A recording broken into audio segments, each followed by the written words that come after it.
কখনো শরীর দিয়ে পাওয়া যায় না।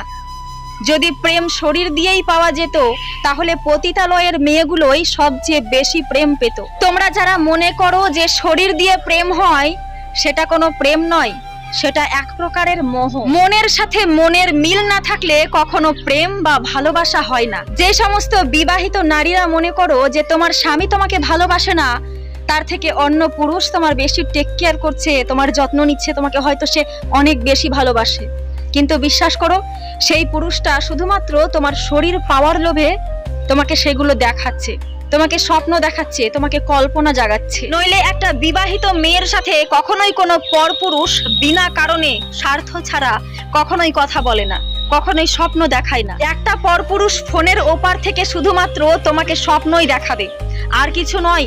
তোমাকে কখনো সমাজে নিজের স্ত্রী বলে স্বীকৃতি দেবে না, নিজের ঘরে নিজের বউ করে কখনোই তুলবে না। তাই বলি কি, শরীর দিয়ে আর রূপ সৌন্দর্য দিয়ে কখনো প্রেম হয় না। নিজের বরের সাথে নিজের মনের মিল রাখো, দেখবে সংসারে সুখ আসবে।